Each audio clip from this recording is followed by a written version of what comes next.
My name is George Walton. I'm 71. And last Thursday, the kid my daughter married sat across from me in the conference room I built with my own hands and told me that my time had passed. He said it with a calm voice, like he was doing me a favor. George, he said, not Dad, not even Mr. Walton anymore. It's time for a new chapter for the company and for you. You've earned your rest. I looked at him. Mason, Kentucky, 35 years old. Slick haircut, tight suit, smart mouth. When he met my daughter Sarah 12 years ago, he was stocking shelves at a grocery store. Now he was CFO of my construction company and apparently thought he ran the place.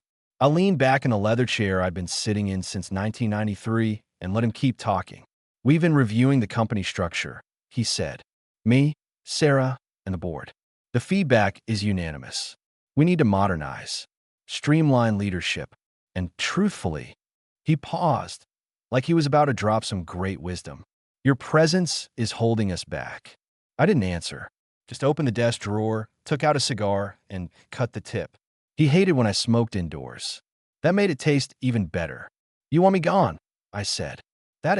It's not personal, he replied, like a coward. It's transitional. You've had an amazing run, but the company needs new energy. You'll always be the founder. You'll get a generous monthly payout. Sarah and I have already drafted the retirement agreement. He slid a thick folder across the table. I didn't touch it. When's the deadline? I asked. End of the month, he said, smiling too wide. But the sooner we move forward, the better. You could be in Florida by July. Florida? He thought I was going to fade away on a beach, sipping cheap whiskey while he turned my company into his little playground. I nodded, stood up, and left the room without another word. He thought he'd won. Poor kid had no clue what I've been building all these years. Not just buildings and deals, but something else. Something I never told Sarah. Never told anyone. The safe was behind a bookshelf in my home office. Not the obvious one. Not the metal box where I kept cash and pistol permits. The real safe was older, heavier, built into the wall. My late wife didn't even know it existed. I opened it that night. Inside were deeds, certificates, password books, contracts, records of transactions stretching back 25 years. Some of them offshore, some in Delaware. Others, well, let's just say not every investment had my name on it. Back in the late 90s, I had a conversation with an old friend named Randall Parks, a land developer out of Nevada. He told me something I never forgot.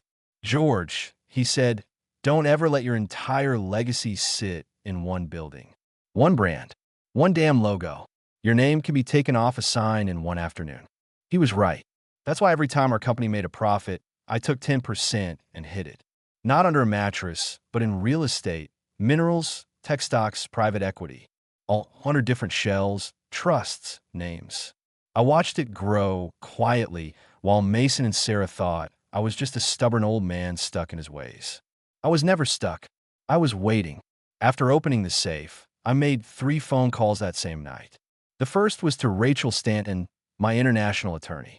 I gave her one instruction: prepare the contingency files. The second was to Jacob Price, an old business partner who owed me favors. I told him to get ready for a friendly acquisition. The third was to a man named Walter Finch, the CEO of one of our biggest rival firms, Finch and Sons Contracting. He picked up on the second ring. George, he said, thought you were retired. Not quite. I've got a proposition. I'm listening. I told him what I needed: silence, speed, and cash. In exchange, he'd get something far more valuable: access. Inside information. A shot at a company Mason Kent thought was already his. Walter chuckled. You always did know how to play chess. No, I said. This ain't chess. This is war. By Friday morning, I was back in the office before anyone else. I stood in the parking lot, watching employees pull in. Same guys who'd been with me since we built our first hotel in 1986. And now Mason had convinced most of them I was just old furniture waiting to be tossed.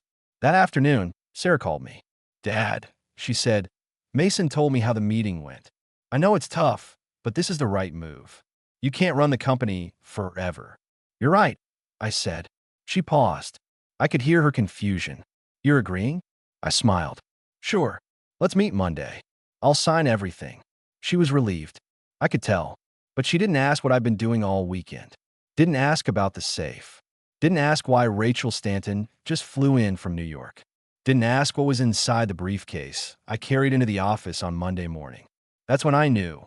She was in too deep with Mason to see what was coming. And what was coming? Let's just say no one at that company, not even my own daughter, was ready for what happened next. Monday, 9 a.m. sharp. I walked into the conference room with a silver briefcase and a calm face.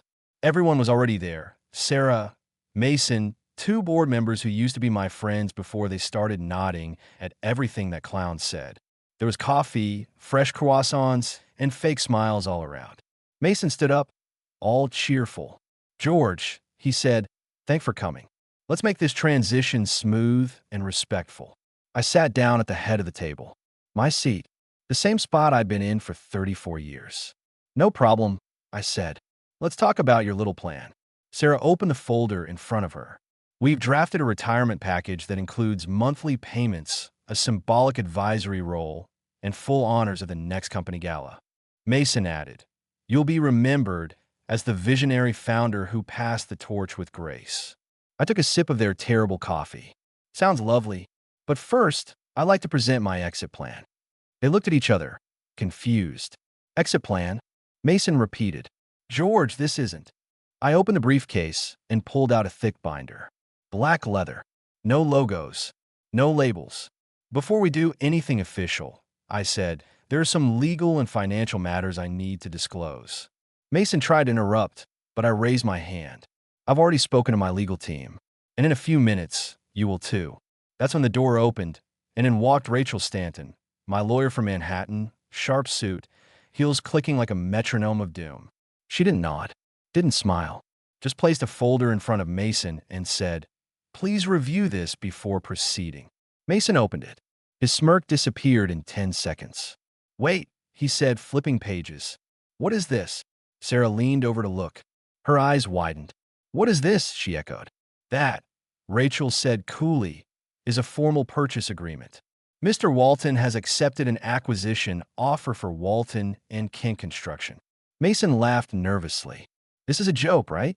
He can't sell the company. We own shares." Rachel smiled politely. "He owns controlling shares. 62%. Silent transfers through trust structures over the last 7 years. Perfectly legal. All documented." Sarah looked at me like I'd grown horns. "You sold the company?" "No," I corrected. "I'm selling the company. The buyer will be here shortly to finalize the process." "You can't do this." Mason's voice cracked. "This company is a family legacy." I stared him dead in the eye. "You told me last week that I was a relic, a problem, that my time was over. I'm just helping you solve that problem." Rachel handed them another envelope. "These are the valuation documents. The offer is more than fair." Mason stood up, pacing. "We're not letting this happen. I'll call a vote. I'll go to court if I have to." Rachel tilted her head. "You can certainly try. But as of this morning, Mr. Walton has signed exclusive negotiation rights with Finch and Sons Contracting. The deal closes Friday. You're welcome to make a counteroffer, assuming you can come up with $82 million in liquid capital." Sarah looked pale. $82 million? I folded my hands. "You think I spent 34 years building something just so a spreadsheet boy and my distracted daughter could burn it down?" Mason turned to Sarah. "Say something. Stop him." She looked at me, then back at him. She was cracking, right in front of everyone. "Dad," she said quietly, "why didn't you talk to me first?" "I tried," I said. "For 2 years. You stopped listening the moment he put a suit on and called himself your partner." That's when the elevator dinged. Walter Finch stepped out with 2 of his people. Sharp suits, briefcases in hand, firm expressions. He didn't even look at Mason. "George," he said, shaking my hand. "Let's wrap this up." Mason stepped forward. Wait. You can't just hand our company over to a competitor." Walter raised an eyebrow. "You mean the company you tried to take from the man who built it?" Rachel gave me a nod. "Final docs are ready. Once Mr. Walton signs, it's binding." I reached for the pen. Sarah's voice cracked. "Dad, please." I looked at her. "You can stay on," I said. "Finch is keeping some of the team. Maybe they'll let you prove you're more than someone's wife." "And Mason?" I didn't even look at him. I signed the papers. Click. Done. Rachel slid the document across the table, Walter signed, and just like that, Walton and Kent became Finch-Walton Group. Mason was frozen, his jaw clenched. His future, gone in 60 minutes. You had your shot, I said to him as I stood. You thought I was some senile fool holding you back. What you didn't realize was, I leaned in, just close enough for him to smell the cigar on my breath. I was holding everything together, and then I left. Didn't say goodbye, didn't look back, just walked out with Rachel and Walter, leaving behind the ashes of their little power play. Next part?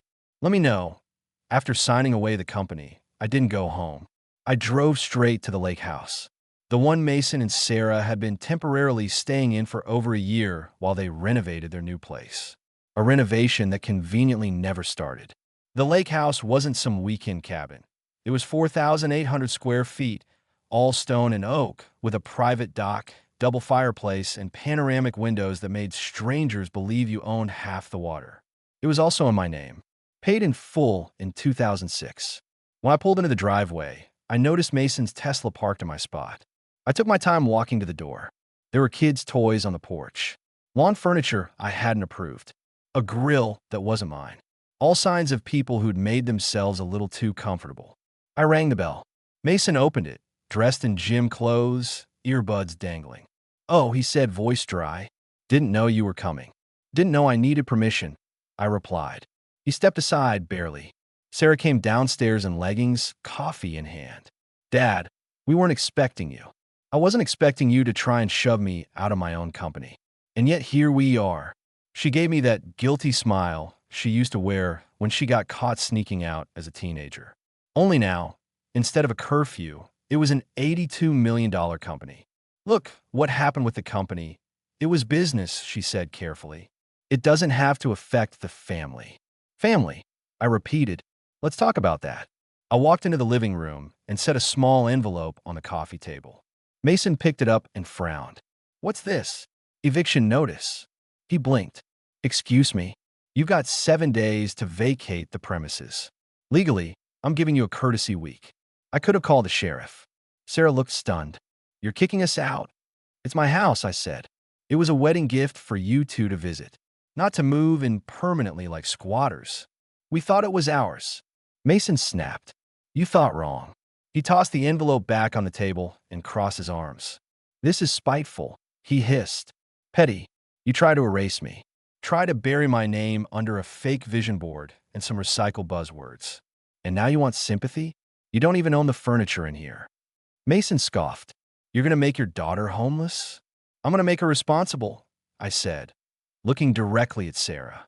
You stopped being my little girl the day you sat silently while he humiliated me. Actions have consequences. She sat down slowly, silent. Mason, red-faced, stormed toward the stairs. You'll regret this, he said. I laughed. I already regret giving you a chance. On my way out, I passed a bookshelf in the hallway. Half the titles were mine. Some still had my notes in the margins. I took back a few. The originals. The ones that mattered. Then I reached into my coat, pulled out a remote, and clicked. Beep. Mason's Tesla, still in the driveway, honked once and locked itself out. He forgot I still had it registered to my master account. I wiped it from the system with one tap. When I got back in my truck, I sent Rachel a text. Tenants notified. Proceed with deed enforcement. By the time I got home, she'd already filed the paperwork. That night, I made a steak, poured myself a neat bourbon, and went through an old box of photos. Sarah at 7, wearing my hard hat. Us pouring the first foundation on that supermarket downtown. Me and her mom on the roof of our second warehouse. Then I turned the page. There was Mason, shaking my hand on his first day.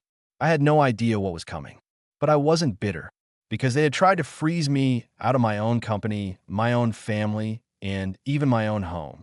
And instead, I'd taken back everything. The business, the house, the respect. And tomorrow, I was going after one last thing they'd never see coming. Something that would make all of this look like a warm-up. Tuesday morning, 9:02 a.m. I stepped into the downtown branch of First Horizon Capital, the same bank where for 30 years I deposited every construction check, every milestone bonus, every cent that passed through my hands. And for most of those years, I walked in through the side entrance, shook hands with the branch manager, and left through the same door without making a scene. But not today. Today, I walked through the front doors in a tailored blazer, boots polished, folder under my arm, and a very different plan in mind. The receptionist, a kid no older than Mason, looked up from his computer. "Good morning, sir. Do you have an appointment?" "I do," I said. "Tell Mr. Clarence that George Walton is here. He'll know." His eyes widened a little, just enough to amuse me. 2 minutes later, the bank manager himself came hurrying out of his office like someone had yelled fire. "Mr. Walton, please come right in." He led me to the executive suite, poured coffee, offered sparkling water. I declined both. "I assume you've reviewed the instructions my attorney sent yesterday?" I asked. "Yes, of course." Miss Stanton was thorough. He tried to smile, but his face twitched. He knew what was coming. "Then let's get to it." I opened the folder and laid out 5 documents. The trust disbursement papers, the asset transfer notice, the offshore liquidation order, the domestic reinvestment plan, and the wild card, something I've been saving for 15 years. "Mr. Walton, are you sure about this?" Clarence asked. "This changes everything." "Exactly," I said. "See, what Mason and Sarah didn't know, couldn't possibly imagine, is that I'd never trusted a single bank or investment house with all my holdings. I'd used 5 banks across 3 states, 2 in Europe, and 1 in South America. All legal, all documented, all built from the quiet profits they thought I was wasting on cigars and old trucks. And now, I was folding every one of those hidden cards back into my hand. "Start with the Cayman liquidation," I said. "Then repurchase those warehouse districts in Ohio and Arkansas." Clarence blinked. "Sir, that's going to make you liquid," I finished. "Yes, I know." He tapped the keyboard, glanced over numbers, nodded slowly. "I'll authorize the first wave today. By Friday, you'll be holding north of 72 million. On paper." I smiled. "Not on paper. In play." He gave a nervous laugh. "So, if you don't mind me asking, what's the plan now?" I stood up, adjusted my cufflinks. "They made one mistake," I said, buttoning my blazer. "They thought I wanted revenge." "You don't." "No," I said, walking toward the door. "I want control." By noon, the news broke. A press release went out from Finch Walton Group, announcing a new expansion funded by private capital. The name George Walton appeared in bold twice. Mason's name? Nowhere. I got 3 voicemails from Sarah that afternoon. I didn't answer. By 6 p.m., I was on the phone with the mayor's office, finalizing the land swap agreement Mason failed to close 2 years ago. The one he said wasn't a priority. Now was mine. And by 8:30, I was having dinner with Rachel and Walter Finch at the old steakhouse downtown. "You're enjoying this, aren't you?" Walter asked, grinning over his scotch. I didn't deny it. I spent my whole life building. They thought they could walk in, toss me out, and rebrand my name into a slogan. Rachel raised a glass. "To being underestimated." We clinked glasses. "Wait until they see what happens tomorrow," I said. Rachel arched an eyebrow. "More." I leaned back. "I'm not done yet. There's one more thing that's still in their hands. But not for long." Thursday morning, 7:45 a.m. I parked across the street from Roosevelt Academy, the private elementary school I'd been funding quietly since my grandson, Ethan, turned 4. He was 7 now, brown curls, sharp eyes, smarter than both his parents combined. I hadn't seen him in 5 months. Not since Mason decided it was confusing for Ethan to spend time with a man who didn't know when to let go. That's what Sarah told me during our last phone call. The one where she hung up without letting me say goodbye to my own grandson. So they cut me out of Ethan's life. Fine. But the boy was still mine. In blood. In heart. And soon, in future. At 8:10, I walked through the front gates of the school. The headmaster, Mr. Leland, spotted me immediately. "Mr. Walton, I wasn't expecting you today. I'm here for a quick chat," I said. "Your office?" He nodded. 5 minutes later, we sat down across from each other. I placed a thick envelope on his desk. "This is a full endowment," I said. "Covers tuition, extracurriculars, and early college credit for Ethan Kent until he turns 18. Mr. Leland looked impressed. "That's remarkably generous." I wasn't done. "I'm also establishing the Ethan Walton Scholarship Fund. 10 million, starting with him, but expanding next year to include 5 more kids annually. His eyebrows shot up. This is unexpected. Here's the only condition, I said. All formal records should list the donor as George Walton. Not anonymous. Not family trust. My name on every document, every certificate, every newsletter. He nodded. Of course. I leaned forward. And I want monthly updates. On Ethan's academic progress, behavioral notes, teacher feedback. If he so much as misses a spelling test, I want to know. Understood, Mr. Leland said. And one more thing. If Mason or Sarah ever pull him from this school, the fund gets redirected. Every cent. To other students. Leland swallowed. You want leverage. I want presence, I said. If they won't let me be part of his life, they'll still have to read my name every damn week until the day he graduates. That afternoon, Mason called. The voicemail was short. Shaky. What the hell are you doing, George? Ethan's school just called. You're using our kid for… What is this, a stunt? You're out of line. I didn't answer. Didn't need to. By 6 p.m., Sarah showed up at my house. Not the office. Not the bank. My front door. I opened it. She looked tired. Older. Guilty. You could have called, she said. You could have visited, I replied. She walked in without asking. Sat on the same couch she used to nap on as a child. Why now, she asked. Why the school? Why Ethan? I didn't sit. Because he's the only innocent one left in this mess. He's the only one who never turned his back on me. Tears welled in her eyes. She looked down. Mason thinks you're trying to divide us. No, I said. Mason did that himself. I'm just making sure Ethan doesn't pay the price. Silence. Then she said it, the thing I never thought I'd hear from her. You were right. I should have defended you. I should have told him to back off. I didn't say anything. I let her feel the weight of it. She stood up. Can we fix this? No, I said bluntly. But you can stop making it worse. She nodded slowly. I'll talk to Ethan, she said. Maybe you can visit. Just short ones at first. I didn't show emotion. I'd learned my lesson. Next Tuesday, I said. After school. I'll text you the time. She turned to leave, then paused. Dad, thank you. For everything you did for him. Even when we didn't see it. I closed the door after she left. Locked it. No dramatics. She was waking up. But I wasn't offering hugs. Not yet. Maybe never. Because they tried to take my grandson from me. And I didn't scream. Didn't beg. Didn't threaten. I just took back his future. On paper. In stone. In legacy. Next week, I'd walk through that school again. But this time, Ethan would be waiting. And Mason? He was about to learn what it feels like when the man you tried to erase rewrites the script, one signature at a time. Friday. 6:40 morgens. I parked 3 blocks away from the new Walton HQ. Sorry, Finch Walton Group, as they called it now. The glass building in the tech district, all modern curves and sterile charm. Mason had bragged about it to every local paper. A bold step into the future, he called it. Too bad he never checked the name on the land deed. See, when they started scouting properties last year, I made some calls. Quiet ones. The seller listed the parcel through a shell company I'd set up in 2003. They never looked beyond the LLC name. Never asked who owned the dirt beneath their palace. I did. I owned the land. And now the rent was due. At 7 o'clock on the dot, I walked into the lobby with a sealed envelope and headed straight for the security desk. Delivery from Mr. Kent, I said. The young guard hesitated. You can leave it. I raised an eyebrow. Son, I built this town before you were out of diapers. Call him. He picked up the phone. 1 minute later, Mason himself stepped out of the elevator, no tie, jacket slung over one shoulder. His face dropped when he saw me. What now, George? I handed him the envelope. Read it. He opened it right there. Read the first paragraph. His jaw tightened. This is a joke. Keep reading.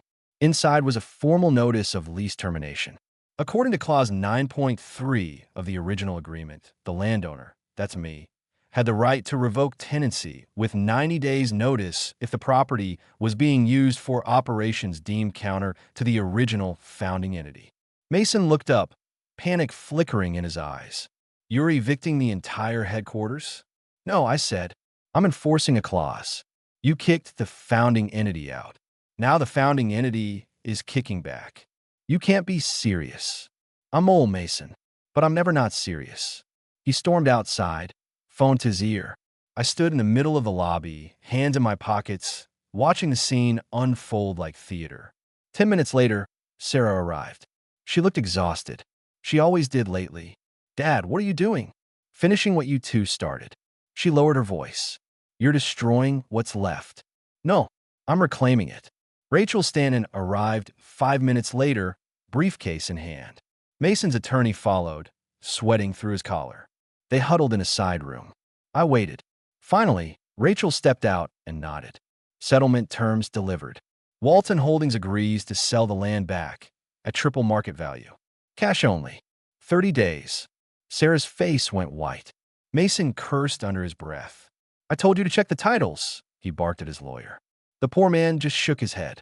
I stepped forward. 30 days, or the server rooms get unplugged. You won't even have time to back up your calendar. Mason turned toward me. This is war. No, I said. This is memory. You forgot who laid the foundation. I'm just reminding you. By noon, the news was everywhere. Finch Walton Group faces property crisis. Founder strikes back in stunning legal move. Who really owns the future of Walton Construction? At 3 p.m., I got a call from Walter Finch. You're terrifying, George. No, I said, watching Ethan's school photo on my desk. I am awake. That night, I sat on my porch, sipping black coffee and watching the sun go down behind the ridge. They thought it was over when I left the company. They thought I was finished when I walked out that boardroom door. But I still own the land beneath their feet. Literally. And in a month, if they didn't pay, I'd flatten every floor of that empire they thought was theirs. And I'd do it without lifting a hammer. 31 days later, they missed the payment. I gave them 30.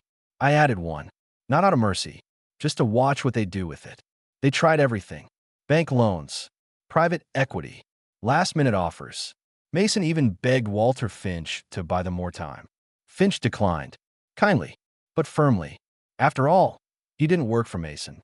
He worked with me now. On the morning of the 31st day, Rachel filed the termination order with the county clerk. By 11 a.m., Walton Tower was officially in default. By 2 p.m., every tenant received notice to vacate within 60 days. And by sunset, the news had already gone national. Founder evicts entire corporation he helped build. George Walton outmaneuvers former family in landmark legal twist. Mason sent me 12 messages that night, all unread. Sarah left one voicemail. Dad, please, just talk to me. We were wrong. I was wrong. I didn't see it. Didn't see you. I am sorry. I really am. Too late. You don't put out the fire after the house is ash. I left town the next morning. Didn't pack much. Just a duffel bag, my passport, and a signed deed transferring Ethan's scholarship trust to an independent board of educators. No loopholes. No interference. His future was locked in. I left the rest to Rachel. She handled the sale of the lake house, the leases, the company shares I still held in Shellcore. Every dollar redirected. Every asset restructured. My accounts were clean. My ties cut. I landed in Lisbon 3 days later. My brother-in-law had a place near the coast, quiet, breezy, far from the noise. I didn't tell anyone I was coming. He just handed me the keys to a stone cottage overlooking the ocean. Stay as long as you like, he said. I nodded. I didn't need more. I started waking up without alarms. Started walking before sunrise. Started eating slow meals. Reading old books. Talking to locals who didn't know or care who I used to be. Freedom doesn't shout. It sits still and listens. One afternoon, a letter came. Handwritten. No return address. Inside was a drawing from Ethan. A rocket ship with Papa written on the side. Beneath it, when I grow up, I want to build things like you. Mom says you made everything.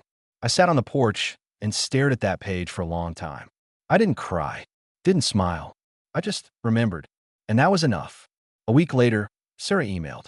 We moved out of the HQ. Mason took a job out of state. I'm teaching business classes part-time. Ethan talks about you every day. I know you may never come back.